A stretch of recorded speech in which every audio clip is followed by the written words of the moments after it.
My name is Klaus Schmeh. I'm a German IT security consultant, crypto expert, crypto blogger, and book author. If you're interested in my blog about codebreaking and cryptography, check the URL schmeh.org. And there's also a book I can recommend. The book is titled Codebreaking, a Practical Guide. I co-wrote it with my friend Ilonka Dunin from the USA. And the book is about paper and pencil encryption and how to break systems of this kind with modern means. And this is what I'm going to talk today. It's about ciphers and crime, about crimes that involve encrypted messages. And let me start with a case that took place in the 19th century.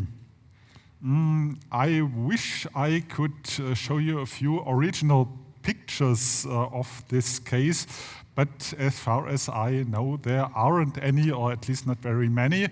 So what I did, I created pictures myself using Lego bricks, yes, and this is the start of this story. It's about a man named Henry DeBosnis. Henry DeBosnis came to Essex County in the US state of New York in the year 1882.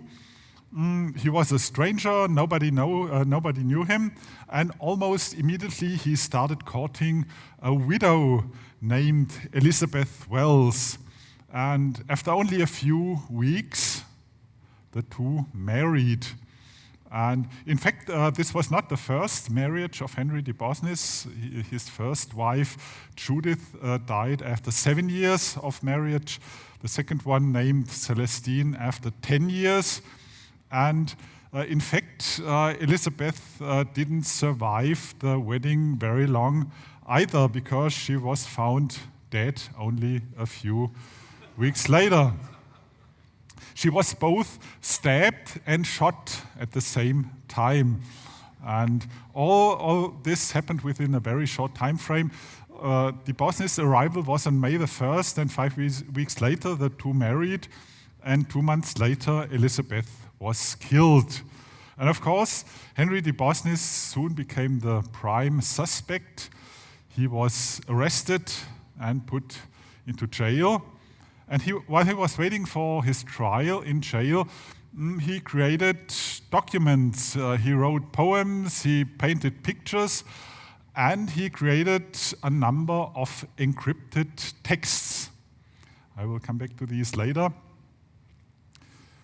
On January the 20th, 1883, the trial began. Henry DeBosnis said, "I'm innocent. The blood on my knife was the blood of a chipmunk." Well, in fact, the jury didn't believe him. So on April the 16th, he was found guilty, and a few days later, he was hanged. And what you see here is a ticket you had to purchase if you want to witness this hanging. So it was not that easy. You could not just go there and watch it. You had to, I think you didn't have to buy it, but you did have to have a ticket. Well, if you want to know more about this case, there's a book about it written by Jerry Farnsworth. The book is titled The Adirondack Enigma. And there's another interesting source of information. That's the local museum, the Adirondack History Museum. To my regret, I've never been there, but my friend and co-author Ilonka Dunin went there just a few weeks ago, and she looked at the DeBosnis exhibits.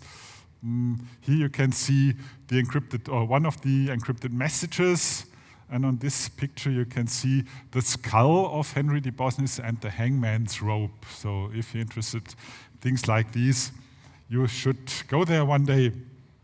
But what is more interesting for us is that there are still a few open questions about this case. One question is, was DeBosnis guilty?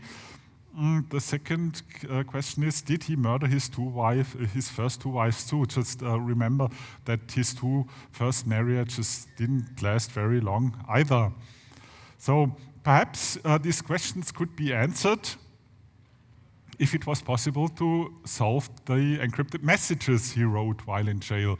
Well, altogether, he created 4 encrypted messages, and these are excerpts. And as you can imagine, if you look at these messages, they are very difficult to analyze because the alphabet is pretty large. There are many different symbols. And if you know code-breaking tools such as frequency analysis or word pattern search or things like that, they are very hard to apply here because there are so many different symbols that, for example, a frequency analysis doesn't tell very much. But perhaps if we look at this particular encrypted message, maybe this is a little easier because this looks like a poem. And in fact, while Debosnis was in prison, he also wrote a poem that looked pretty similar, and this one is readable. It's written in Greek letters. I think it's nothing he created himself. It's some known poem, but he wrote it down in Greek letters.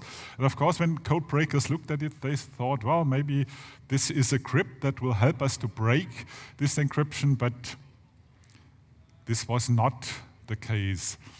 So if you're looking for an interesting challenge and if you want to solve a crime or if you want to find out more about a crime that happened 130 years ago, here's something you can do. A very interesting case, very interesting encryption. And this encryption is still unsolved. But it's, well, I put this at the beginning of my talk because this is a typical example of a crime-related cryptogram. And this is nothing unusual. There are many crimes that involve encrypted messages, and I will introduce a few of these in my talk today. Let's look back at the agenda. The second case, or it's more than one case, but the second story collection I want to introduce today is about prison ciphers. And this chapter will start in Sarasota, Florida, in the southeast of the USA. In Sarasota, in the year 2004, a 12-year-old girl was murdered. Her name was Carly Brucha. And when police investigated this crime, they found that at the local car wash there was surveillance video where could be seen that Carly Brucha met a man, and this man took her with him. And in fact, when this video was shown on TV, it didn't take very long until this man was identified. He was identified as Joseph P. Smith. And of course, he was arrested, and it turned out that he was really the murderer of Carla Brucha. So while Joseph P. Smith was in jail waiting for his trial, he tried to send an encrypted message to his brother. He wasn't successful because the prison staff intercepted this message. And now, of course, police code breakers wanted to decipher this message because they hoped that it would contain evidence that would be helpful, for example, on court. And apparently they were successful, but in the press you could only read about the encrypted message. The solution was not published, which was, of course, a little annoying to me because I'm interested in things like these. So what I did is, in 2014, I introduced this message on my blog, and I asked my blog readers to decipher it. I could even tell them what the message is about, but I didn't know the encryption system. And it didn't take very long until my blog reader, Niels Kopal, who is a very good codebreaker, found out what was going on here. Well, first of all, he found out that a sign, or each sign belongs to a number. So, for example, the first letter in this encrypted message would be +5. And then we have a 5, and then we have a +1. So if there's a sign before the message, it belongs together. That's what he found out. And he found out that the text needs to be read backwards to make sense. And then he used a couple of standard code breaking techniques, and he found the solution. And this is what you see here, the encryption table. So if you want to encrypt an A, take the -1, B is a -2, and for example, if you want to encrypt a J, it's this divided symbol followed by a 1. So not an especially good encryption, so this is why it was broken by the police code breakers. This is the plain text. It says, "I wish I had something juicy to say," and so on. It's basically a message from the murderer to his brother, and the murderer tells his brother to get rid of some evidence. So it was quite an important message for the police, and it was used on court. And this shows once again that police code breaking or forensic code breaking is something quite important. So if you want to read the message, here we have an I, then it is followed by a W, then it's followed by an L, which should actually be an I, but this happens quite often if one examines messages of this kind, that there are spelling errors, which makes things a little more complicated. Okay. So the message or the clear text was used in court, and in 2006, Joseph Smith was sentenced to death, but the death sentence is not yet enforced. So at the moment, he's in the Union Correctional Institution in Rayford, Florida, waiting for his execution. And in this case, the case is solved, and the message is solved too. Let's now go to another place in the USA, to Albany, the capital of the state of New York. Albany is the home of Gary Clemens. Gary Clemens is a forensic code breaker, and he's one of the very few forensic code breakers I know, or one of the few who is known to the public. At least his name is known to the public. I've met him once. He didn't want his picture to be taken because he wants to stay anonymous. And he has written a quite interesting book, Gang Codes Deciphered. So this is a book about gang codes and how to break them. So these are very interesting examples of forensic code breaking. Very interesting book. And this is one message that is described in this book. This is message not sent from a prison inmate, but it's sent to a prison inmate. This took place in Pennsylvania in 2013. And Gary Clemens examined this encrypted message. He also solved it, but later he found out that it would have been a lot easier than going through all this analysis stuff. Does anybody recognize what's going on here? Yes, exactly. It's a Star Wars cipher. Well, let me first explain what it is about. Here somebody writes, I could not find a generator online, but there is an Arabic font that you can download and so on. It's about taking pictures of snowflakes. I don't know if this is a code expression for something or if it's just a hobby, but at least Gary Clemens was successful in breaking it. And it turned out that it was a Star Wars font, also known as Arabic. So, of course, if he had known this, the whole code-breaking process would have been a lot shorter. But anyway, it was also possible to do it in a more complicated way. Here's another message that is described in Gary Clemens' book. This is from a prisoned inmate to his spouse. And if you look at this, you see that every word ends with a YP. The reason for this is simply that the YP shall confuse the code breaker, so one can simply omit these YPs. This is what Gary Clemens did. And it turned out to be a Caesar cipher, which is the most simple cipher of all, which simply means that the alphabet is shifted by a few units. What you see here is the key. And if we read this message, this one is very interesting because this is about smuggling drugs into prison. So the sender tells his spouse to take a certain amount of drugs, put it in rubber, which is probably a condom, swallow it, and then he writes, make sure that you use hand sanitizer before you swallow this object, which certainly makes sense. And so this is a procedure to smuggle drugs into the prison. And of course, this was very helpful for the prison staff to know about this encrypted message and to have it solved by professional codebreakers. So fold them together as small as possible for me to swallow. Okay. So if we look at this Orabesh message and this smuggling message, we see that we have two solved messages. The next one I'm going to show you has been solved by the police too, but the solution is not known to the public. This story took place in Erba, Italy, northern Italy, and in 2006 the so-called Erba, or Erba would be the Italian pronunciation, the Erba massacre took place.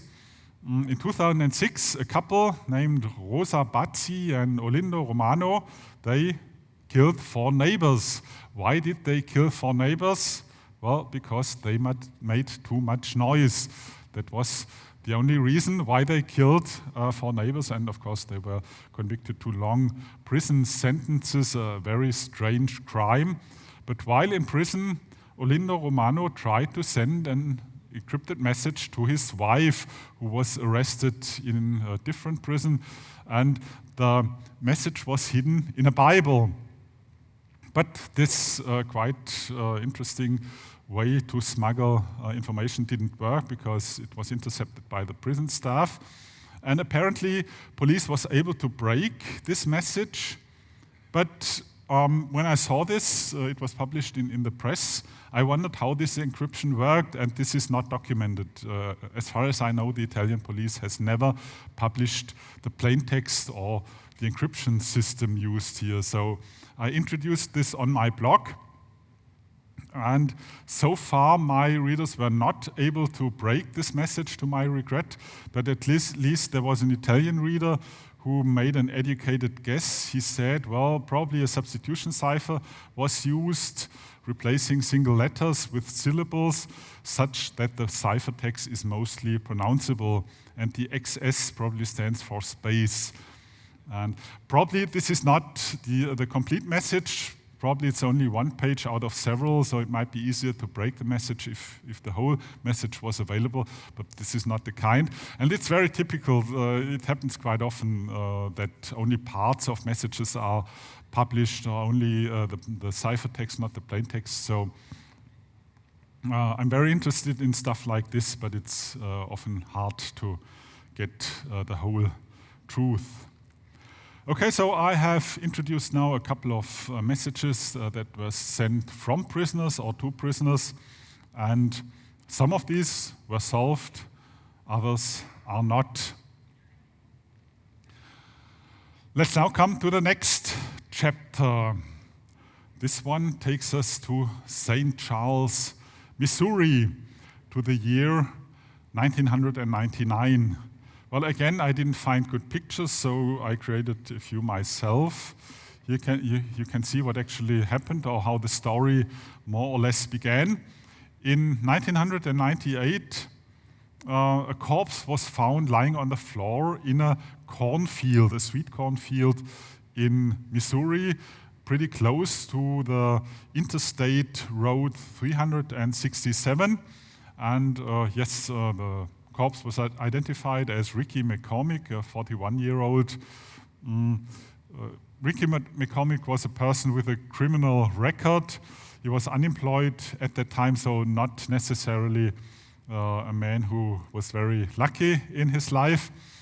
And so police researched his background, and it became clear that before his death, he took 2 bus trips to Orlando, which is quite a trip from Missouri, and well, from Missouri to Orlando and back. And Orlando is a place where a lot of drugs are dealt, so the suspicion was that he was a drug smuggler, but details are not known, at least not known to the public. So witnesses say that Ricky McCormick he felt scared after his trips. He tried to be taken in by hospitals, which didn't really work because he was not ill. And after he left the hospital on June 25 in 1999, he was never seen again. before he was finally found dead on a cornfield next to a road in St. Charles. What makes this case interesting for us is that Ricky McCormick had 2 encrypted sheets in his pocket. And these encrypted sheets were examined by the CRRU. Well, the CRRU is the Cryptanalysis and Racketeering Records Unit, so the code-breaking unit of the FBI in the USA. It's probably the world's leading organization in this field, a very secretive organization. Not much is known about them, but it's known that they exist, and it's known that they examined this case, but to no avail. They couldn't break the McCormick cryptograms. So what the FBI did is they made these cryptograms available on their website. And they asked the public, this happened in 2011, they asked the public to try to decipher these messages. And here are transcripts of these messages. So these are 2 sheets, and well, the background is again, it's pretty unclear. So according to official information, Ricky McCormick never was really involved in cryptography, and he wasn't very good at mathematics or science or things like that. So it's pretty unclear if this is really encrypted. Well, it's probably real encryption, but why he did it, or if he left behind other encrypted notes, we don't know. All this was never published, but it's clear that he had these notes in his pocket and that the police codebreakers have never been successful in breaking them. It is clear that the letters E and S are quite frequent in these 2 cryptograms, while K, Q, X, and C are rare. This is very similar to the English language, which means that we might be dealing with a transposition cipher. But this is as far as it gets. This is all that has been found out so far. In addition, the letter combination SE is very frequent. WLD and NCBE are frequent too. This is not consistent with any common cipher whatsoever. So this is quite a mystery, an unsolved murder case, 2 encrypted notes that have never been solved. So codebreakers are still analyzing these messages, but so far none of these has been successful. So very interesting and exciting criminal case or criminal and crypto case. So perhaps if you want to take a look at it, maybe you're successful, but so far this has not happened. So in this case, the case and the ciphertexts are unsolved. Let's now look at probably the most famous story on my agenda. You might have heard of the Zodiac Killer. The Zodiac Killer was a serial killer who operated in the San Francisco area in the late 1960s.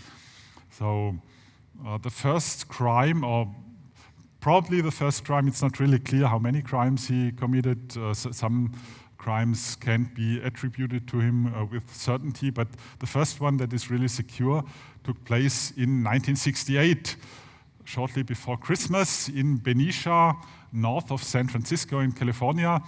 It was when the Zodiac Killer murdered a man and a woman, a very young couple, and you can see a lot of blood. It was a very brutal crime, and it was not the only one, because a few months later, or half a year later, in Vallejo, California, the Zodiac Killer murdered again. He murdered a young couple, young man, young woman. Again, they were in their car, and again, it was a very brutal crime. And then the third murder was again an attempted double murder. This one took place in Lake Berryessa, California in 1969. Again, he tried to murder a man and a woman, very young people, about 20 years old.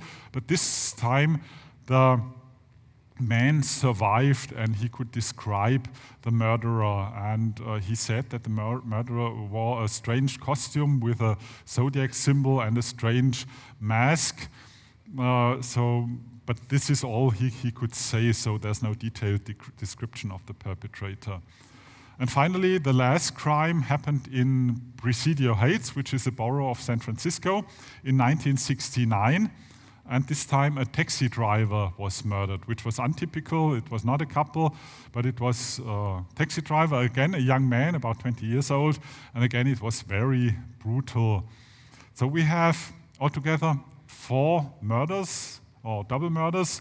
All of these happened in the San Francisco area, and all these were committed by the Zodiac killer.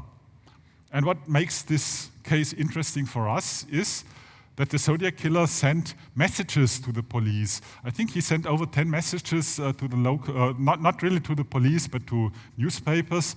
And 4 of these messages contained ciphertexts. So you can see them here. The ciphertext the Zodiac killer sent are named Z408, Z340, Z32, and Z13 because of the number of letters these messages contain. And let's start with the first one. The first one he sent to local newspapers had 408 letters, and this one was broken.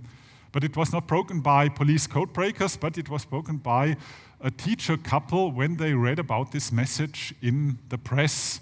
So quite an interesting story.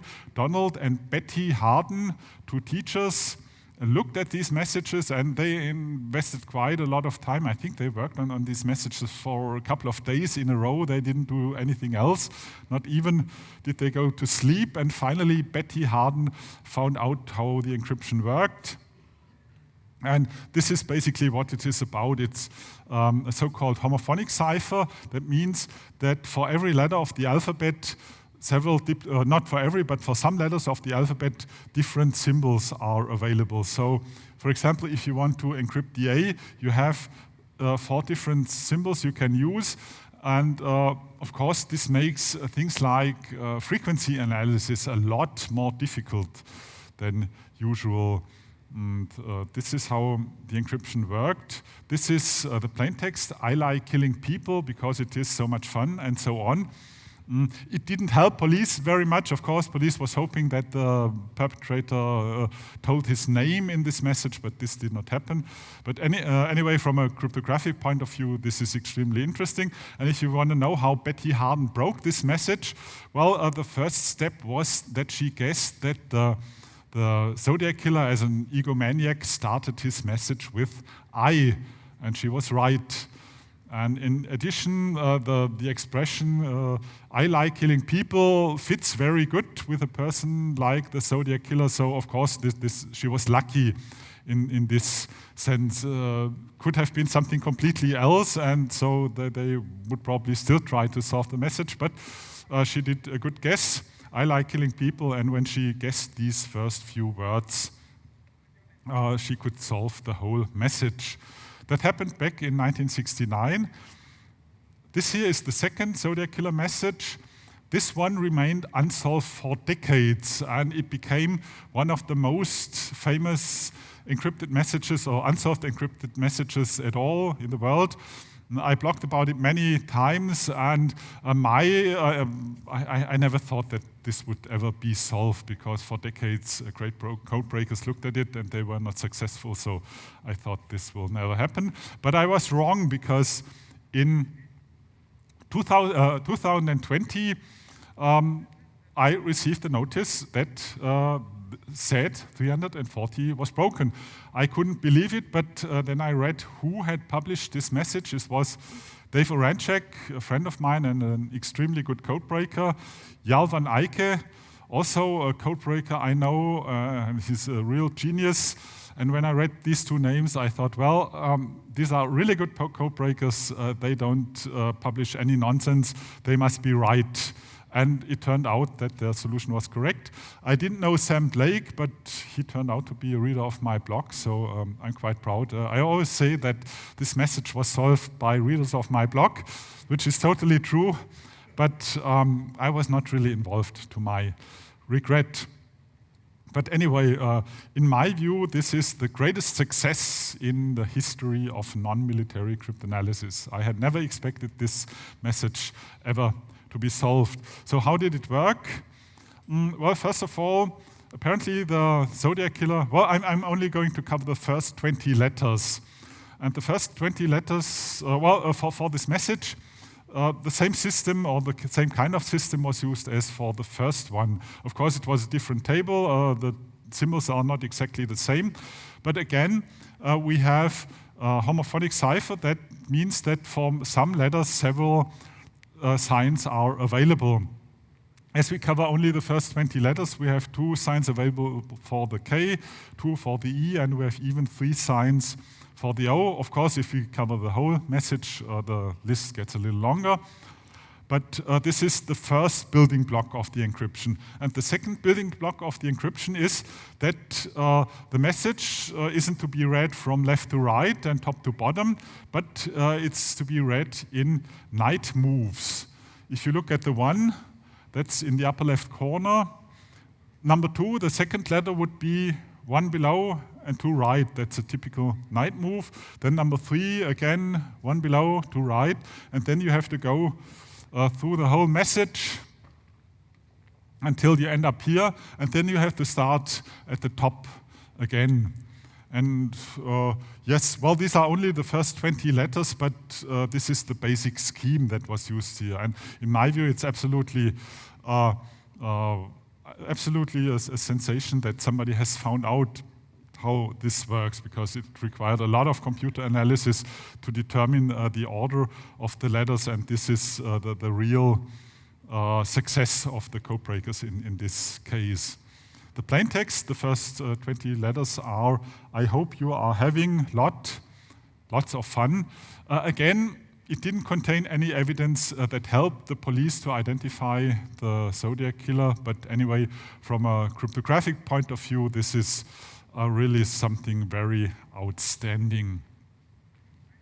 2 of the Zodiac killer messages are still unsolved. They are pretty short. They are actually too short to be really solved with ordinary code breaking means. So frequency analysis or word pattern guessing doesn't help here. In my view, these messages can only be solved if additional information becomes available. So perhaps somebody will find out that a similar system was used elsewhere, maybe in the first 2 messages.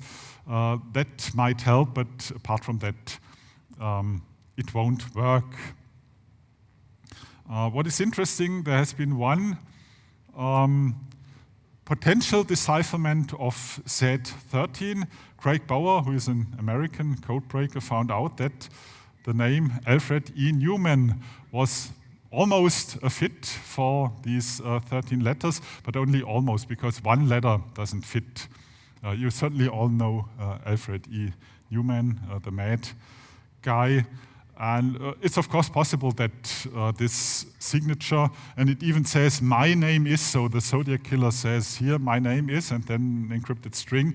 Of course, this might be a joke by the Zodiac killer, and perhaps he simply took Alfred E. Newman, encrypted it, and maybe made a mistake. Could be, but there are certainly other options. So basically, we can say the Zodiac killer is probably the best known crime that involves encryption. The crime is unsolved, the killer has never been found, but at least the ciphertexts are partially solved. Okay, I have to look at the time. Okay, so let's look at the Somerton man now. This story takes us to Adelaide in southern Australia. In Adelaide in southern Australia in the year 1948, a man was seen lying on the beach. There were several witnesses who saw him, and finally it became clear that this person was dead. So, of course, police examined the corpse, and this is how the man looked like, the Somerton man. He was not identified. It became a mystery, or probably Australia's best-known crime mystery. Nobody found out who this man actually was. When police examined the corpse, they found a piece of paper in the pocket. This piece of paper contained 2 words, tamam shud, which is, I think, Persian or Farsi is the name of the language, and simply means end. And it soon became clear that this piece of paper was torn out from a book, and this book was the Rubaiyat of Omar Khayyam, which is a book that was quite popular in the 19th century. And the police even found a copy of this book that had an empty place on the last page, and this was apparently where this piece of paper was taken from. It was found nearby. And on the last page of this book copy, police found this encrypted message, or this message. Nobody really knows if it's encrypted, could be anything, but of course, police assumed that it was an encrypted message, and it was examined. Let's look at the locations again. The train station of Adelaide is important because the Somerton man had a ticket in his pocket for a bus trip from the train station to Somerton Beach, and his baggage was found at the train station. So that's pretty much all we know of this story before the corpse was found. So the man must have come from the train station. He took a bus to Somerton Beach, and close to Somerton Beach the book was found, and today the man is buried close to the train station. And this is the encrypted message that was found in the book he must have owned. It's also referred to as the Tamam Shud cryptogram. And of course, many people tried, or many people analyzed this message, but nobody could decipher it. And the most likely explanation is that these letters are word initials. They might be from a poem, from a prayer, from a shopping list, could be a theater dialogue this man needed to learn by heart, or maybe a customer list or whatsoever. At least the letter frequencies are consistent with word initials of the English language, but this is all we know. So I hope that someday somebody will come up with a certain word list and say, well, this is an exact fit, and then the problem is solved, but so far this has never been the case. Last year, there was an article in the press saying that the body of the Somerton man was exhumed to finally find out who he was, or to at least examine his DNA. So far, no results have been published, but a few weeks ago, which was a complete surprise, a few weeks ago, there were 3 scientists who said, we have identified this man. And these results are not related to the exhumation. They used other evidence, and they could trace the DNA, or they could isolate the DNA of this person and connect it with the DNA of other persons. And so these scientists say, well, this man must be Charles Webb, a man from Melbourne, Australia. And so at least the identity should be clear now. I was quite surprised when I read about this, and I'm still not 100% convinced that it's correct, but the scientists who published this information are very well renowned people, so they are probably right. The only question I still ask myself is, why didn't anybody recognize this man? This picture was published in just about every Australian newspaper for 50 years. Nobody came up and said, I know this man. Very strange, and now it turns out that it's just an ordinary person who lived in Australia for decades, and there must be hundreds of people who knew him. Well, we still don't know what's going on here. So this case is partially solved, but the ciphertext is still unsolved. Okay, sorry, now I need to skip the next chapter, otherwise I will run out of time.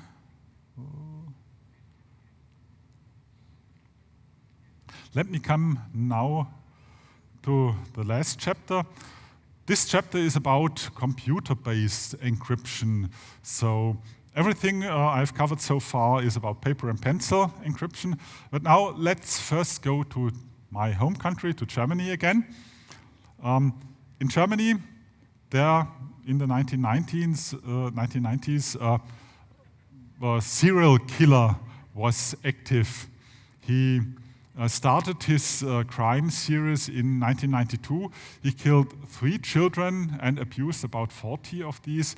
He was called the Masked Man, of course, because he always wore a black mask when he committed his crime. And in 2011, finally, this man was identified as Martin Ney. Martin Ney was a man who worked for children's holiday homes, so by profession he worked a lot with children, and apparently he also committed these crimes to children. After he was arrested, police seized a couple of encrypted hard drives he owned, and to my regret, I don't know which software Martin Ney used, because this again was never published. But of course, we all know that encryption computer programs are available. I think at the moment the most popular one is VeraCrypt. VeraCrypt is a very nice software. I use it myself. It's available for free, and you can easily use it to encrypt files, or you can also encrypt complete drives. It uses the AES cipher, and it's based on passwords. So you have to use a password as the key, and if you don't know the password, you can't decrypt the software anymore, and it's very secure. So I don't know if Martin Ney used VeraCrypt, but it would be the most likely option.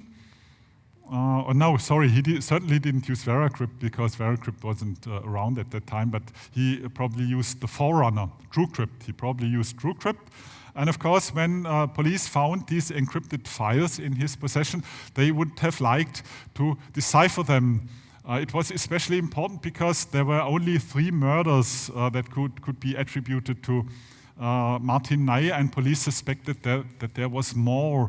So it would have been really important for police to read these files, but they couldn't break the encryption, which is no wonder, because TrueCrypt is very secure, and Martin Ney didn't reveal passwords. So this is a very interesting question. It would be no problem at all to give a whole presentation only about passwords used by criminals, because in some countries it's legal to force a criminal to reveal the password. In Germany this is not legal, so the police had no real means of forcing Martin Ney to reveal his password. So all they could do is try to guess the password, but they were not successful. Well, this wasn't that important for the trial, because there was enough other evidence, so he was finally convicted to life in prison. But again, it's still not really clear if he committed more than these 3 murders, and so at that time police was very much interested in reading these files, but it didn't happen. I will come back to the masked man later. Let's now look at a few other similar cases, because it's quite widespread that criminals use computer software for encryption. For example, in Utah, there was a young woman named Susan Powell. She went missing in 2009, and until today, she has never appeared again. Probably she doesn't live anymore, but her corpse has never been found. And the prime suspect became her husband, Joshua Powell. He died in 2012, so he's not neither a witness nor a suspect anymore that is of any value. But Joshua Powell had encrypted hard drives too. Police seized them, but they couldn't decipher them. And again, Joshua Powell didn't reveal any passwords, and when he died in 2012, he took these passwords into his grave. So until today, the crime is unsolved. If it was a crime, it could also be an accident. And the hard drives still can't be read, because they are encrypted, probably with VeraCrypt or with something else. Again, this information has not been published. There are more criminals who used encryption software. For example, Albert Gonzalez, one of the most successful hackers in history. He stole millions of dollars online. He was convicted to a 20 years prison sentence. He's still in prison. He used encryption software. Joseph Duncan, the serial killer, used encryption software. Anna Chapman, a spy for the Russians in the USA, used encryption software. Of course, many child porn offenders use encryption software, and so on. So There are many more cases of this kind. I have a list which is available on my website. I think meanwhile I have found about 80 cases involving computer-based encryption, and this list is far from complete. And of course, most cases are not even published. And the question is, of course, can a software such as VeraCrypt be broken? Well, the encryption as such cannot be broken. At the moment, it's as good as impossible to break the AES or other modern encryption systems. But it's always possible to guess the password. It's usually the only chance one has. And of course, there's software available for breaking passwords, such as HashCrack. HashCrack was written by a German, but there are other tools of this kind, of course. And well, these tools all work the same way.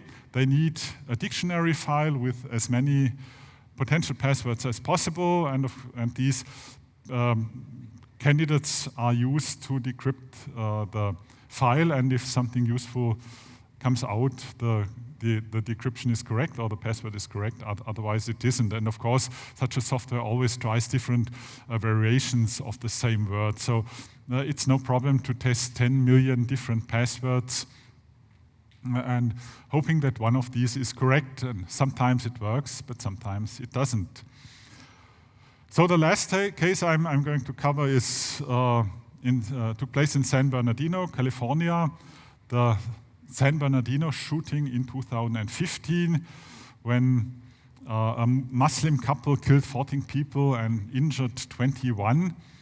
And after the crime, the iPhone 5C of the male perpetrator was seized, but it was password protected, which means it was encrypted. And password guessing was the only chance. But James Comey, the FBI director, said, well, Apple needs to help us finding the password, but Tim Cook of Apple said, no way. We won't help you. We won't create a backdoor for our own products. And this was a part of the so-called crypto war, because there are people who say encryption should be made illegal. Others say no.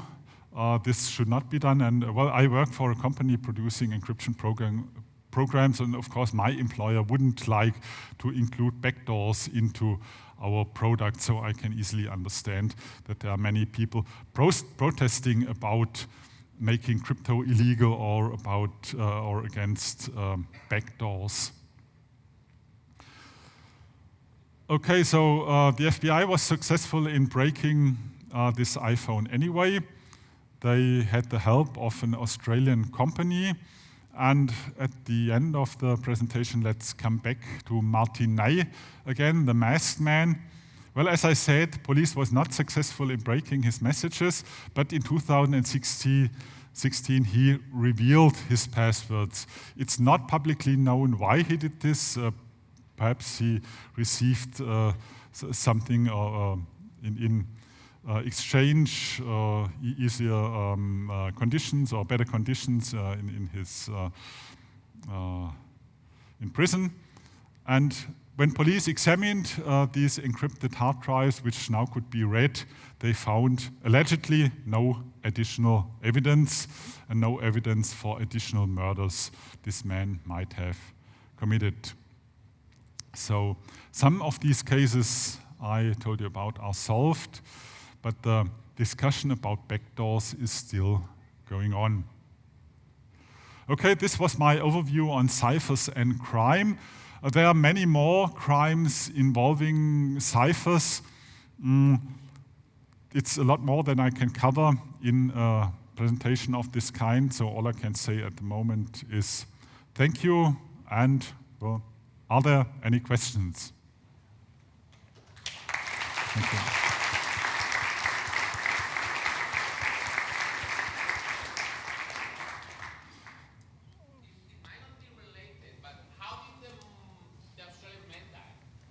Pardon? How did the Australian man die? How did he die? Well, that's an interesting question. It's basically not known. There are several possibilities. He might have been killed, he might have died of natural causes, or he might have committed suicide. At least he might have died of a poison that could not be detected at that time. So that there was no injury and no poison was found. So either it must have been some disease, something like an allergic shock, or he took some poison that could not be identified. And if he took this to kill himself, or if somebody else gave it to him, is not known. Danke, Klaus. Yes. Yeah. Have you had a play with CyberChef? And I'd recommend it. And if you have, what are your thoughts? CyberChef's on the GCHQ GitHub page. It's a set of tools for code breaking. Ciphers, that's a software? Yeah. CyberChef. It's an online tool. Online tool. The name is CyberShare. CyberChef. Okay, never heard of this, honestly. Okay, so we can talk about it after the presentation. Okay, thank you for the hint. Thanks, Klaus. Okay.